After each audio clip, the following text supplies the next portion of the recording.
Friends, यदि आप 30,000 की सैलरी से 3.5 करोड़ रुपए तक का पोर्टफोलियो बनाना चाहते हैं तो यह वीडियो आपके लिए काफ़ी इन्फॉर्मेटिव और हेल्पफुल हो सकती है।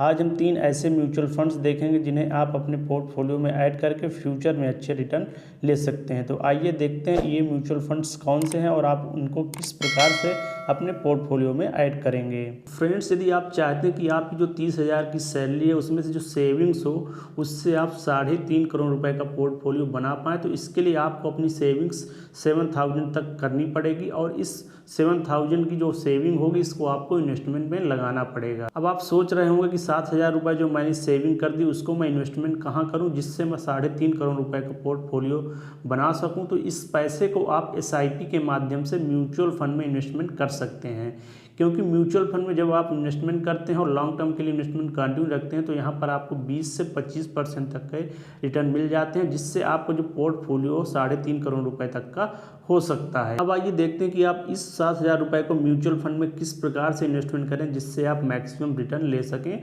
और आपका पोर्टफोलियो 3.5 करोड़ रुपए तक का पहुँच सके।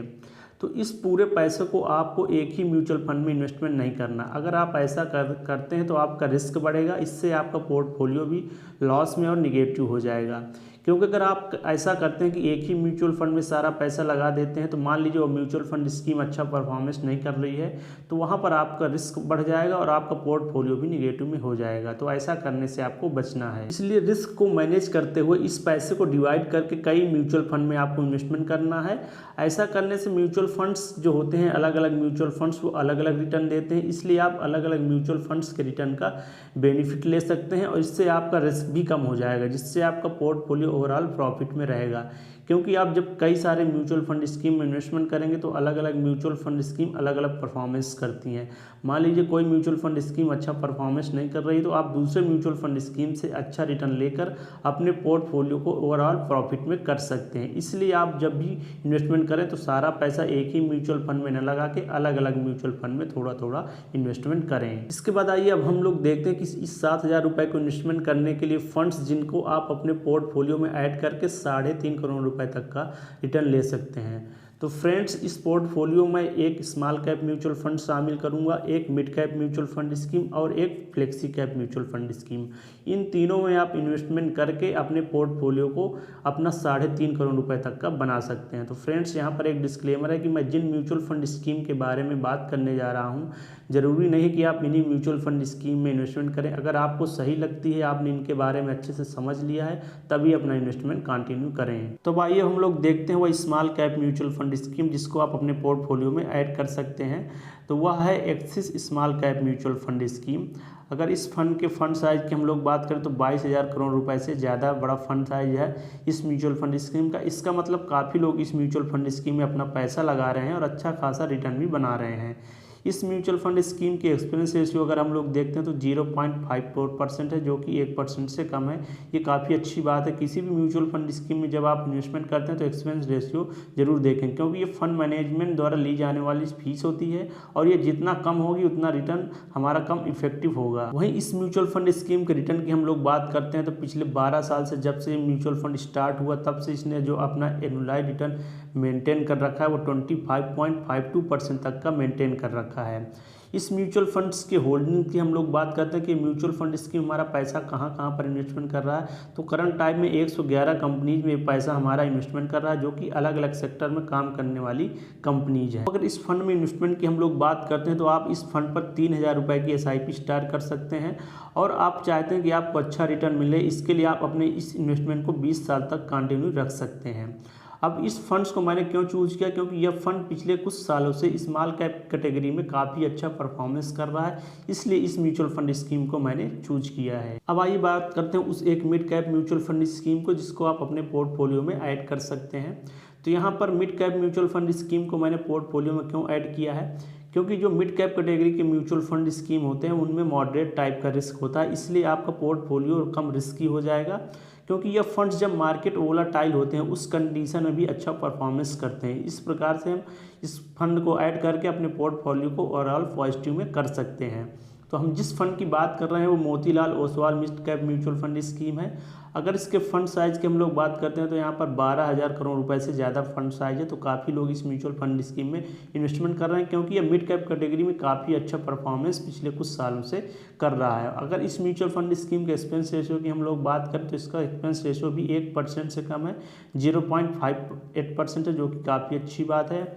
इसके रिटर्न की हम लोग बात करें तो पिछले 11 साल से भी ज़्यादा समय से इस म्यूचुअल फंड स्कीम ने जो अपना एनुअलाइज्ड रिटर्न मेंटेन कर रखा है वो 25.75% तक का मेंटेन कर रखा है। अगर हम इस म्यूचुअल फंड स्कीम के होल्डिंग की बात करते हैं तो ये 24 जो मिड कैप कैटेगरी कंपनीज है वहाँ पर अपना करंट टाइम में पैसा इन्वेस्टमेंट कर रही है, जो कि अलग अलग सेक्टर में काम करने वाली अच्छी कंपनीज हैं। अब इस फंड पर अगर हम लोग इन्वेस्टमेंट की बात करते हैं तो आप इस फंड पर 25 रुपये की SIP स्टार्ट कर सकते हैं, और इसमें अच्छे रिटर्न लेने के लिए आपको इस इन्वेस्टमेंट को लॉन्ग टर्म के लिए कंटिन्यू रखना है। बाकी इस लिस्ट में नेक्स्ट म्यूचुअल फंड स्कीम की बात करते हैं जिसको आप अपने पोर्टफोलियो में शामिल कर सकते हैं, तो वह है flexi cap mutual fund scheme. और ये फ्लेक्सी कैप है JM फ्लेक्सी कैप फंड। अगर इसके फंड साइज की बात करें तो यहाँ पर आप देख लें कि 3,000 करोड़ रुपए से बड़ा फंड साइज है इस म्यूचुअल फंड स्कीम का।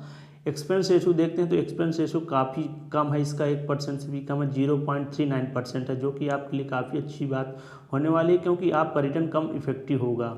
वहीं रिटर्न की हम लोग बात करते हैं तो इस म्यूचुअल फंड स्कीम ने पिछले 11 सालों से, जब से ये स्टार्ट हुआ तब से 20% तक का इसने एनुअलाइज्ड रिटर्न मेंटेन कर रखा है, जो कि फ्लेक्सी कैप कैटेगरी में काफ़ी अच्छा परफॉर्मेंस इस म्यूचुअल फंड स्कीम का रहा है। वहीं इस म्यूचुअल फंड स्कीम की होल्डिंग अगर हम लोग देखते हैं तो इस करंट टाइम में 64 कंपनीज भी अपना पैसा इन्वेस्टमेंट कर रही है, जो कि अलग अलग सेक्टर में काम करने वाली कंपनी है। अगर इस म्यूचुअल फंड स्कीम में हम लोग इन्वेस्टमेंट की बात करते हैं तो आप इसमें 1,500 रुपये की SIP स्टार्ट कर सकते हैं। अब आइए देखते हैं कि आप 7,000 रुपये की SIP जो स्टार्ट की है उससे आप 3.5 करोड़ रुपए का पोर्टफोलियो कैसे बना सकते हैं। तो यहाँ पर आपने 3 म्यूचुअल फंड स्कीम को चूज किया जिनको आप अपने पोर्टफोलियो में शामिल करते हैं। तो पहला है एक्सिस स्मॉल कैप फंड, जिस पर आपने 3,000 रुपये की SIP स्टार्ट की, और यहाँ पर आपको जो रिटर्न मिला ओवरऑल 25% के हिसाब से एनुअलाइज्ड रिटर्न मिला। नेक्स्ट स्कीम आपने जो शामिल की जो Motilal Oswal mid cap scheme है, वहाँ पर आपने 2,500 रुपये की SIP की, और यहाँ पर भी आपको जो ओवरऑल रिटर्न मिला 25% तक का मिला। नेक्स्ट स्कीम आपने JM flexi cap mutual fund scheme को शामिल किया, वहाँ पर आपने 1,500 रुपये की SIP स्टार्ट की, और यहाँ पर आपको ओवरऑल 20% तक का रिटर्न मिला। तो यहाँ पर आपको जो टोटल इन्वेस्टमेंट हो गया 7,000 रुपये मंथली हो गया। अब ये तीनों जो म्यूचुअल फंड स्कीम है वो अलग अलग रिटर्न दे रहे हैं, तो इनका हम लोग एवरेज निकालते हैं। तो यहाँ पर एवरेज जो निकल के आ रहा है 23% तक का निकल के आ रहा है। तो फ्यूचर में अगर आप इस इन्वेस्टमेंट को कंटिन्यू रखते हैं तो आपको जो एवरेज रिटर्न मिल रहा है 23% मिल रहा है। इसके अकॉर्डिंग आइए हम लोग कैलकुलेट करते हैं कि आपको फ्यूचर में किस प्रकार से रिटर्न देने वाली हैं। अब आइए इन तीनों म्यूचुअल फंड स्कीम का हम लोग रिटर्न एनालिसिस करते हैं, जहाँ पर आपने टोटल 7,000 मंथली SIP स्टार्ट की है, और यहाँ पर जो तीनों को मिलाकर जो आपको एवरेज रिटर्न मिल रहा है 23% का मिल रहा है। तो आइए इस रिटर्न के बेसिस पर हम लोग कैलकुलेट करते हैं कि फ्यूचर में आपको किस प्रकार से रिटर्न मिल सकता है। तो अगर आप इस इन्वेस्टमेंट को 10 साल तक के लिए कंटिन्यू रखते हैं तो 10 साल में आपका जो टोटल इन्वेस्टमेंट हो जाएगा वो 8,40,000 रुपये का हो जाएगा। वहीं जो टोटल आपका रिटर्न हम लोग कैलकुलेट करते हैं SIP कैलकुलेटर से 32 लाख रुपए से भी ज़्यादा का रिटर्न ये म्यूचुअल फंड स्कीम आपको दे सकती हैं। अगर आप इस इन्वेस्टमेंट को 15 साल तक के लिए कंटिन्यू रखते हैं और ये तीनों म्यूचुअल फंड स्कीम मिलाकर आपको एवरेज रिटर्न 23% तक का देती रही, तो आपका जो टोटल इन्वेस्टमेंट हो जाएगा वो 12,60,000 रुपये का हो जाएगा। वहीं अगर हम टोटल वैल्यू की बात करते हैं कि आपकी ये टोटल वैल्यू कितनी हो जाएगी, वो 1 करोड़ रुपए से भी ज़्यादा की होने वाली आगे आने 15 सालों में। और अगर आप इस इन्वेस्टमेंट को 5 साल और आगे के लिए कंटिन्यू करते हैं और 20 साल तक इन्वेस्टमेंट को कंटिन्यू रखते हैं तो आपका जो टोटल इन्वेस्टमेंट हो जाएगा वो 16 लाख रुपए से ज़्यादा का हो जाएगा। वहीं हम लोग टोटल रिटर्न की बात करते हैं तो टोटल रिटर्न अगर हम लोग कैलकुलेट करते हैं SIP कैलकुलेटर से, वो 3.5 करोड़ रुपए से भी ज़्यादा का निकल के आता है। तो फ्रेंड्स, अगर यह म्यूचुअल फंड स्कीम इसी तरह से परफॉर्मेंस देती रही तो आगे आने वाले 20 सालों में आप अपने पोर्टफोलियो को 3.5 करोड़ रुपए तक में कन्वर्ट कर पाएंगे। तो फ्रेंड्स, अगर आप इन म्यूचुअल फंड स्कीम में इन्वेस्टमेंट करना चाहते हैं तो अपने फाइनेंशियल एडवाइजर से सलाह लेकर ही इन्वेस्टमेंट स्टार्ट करें। दोस्तों, अगर आपको वीडियो अच्छी लगी हो और इन्फॉर्मेटिव लगी हो तो इसको लाइक कीजिए और अपने दोस्तों के साथ भी शेयर कीजिए, और ऐसी वीडियोज पाने के लिए हमारे चैनल को भी सब्सक्राइब कीजिए। ठीक है दोस्तों, मिलता हूँ नेक्स्ट वीडियो में एक नए टॉपिक के साथ। टेक केयर, बाय, जय हिंद।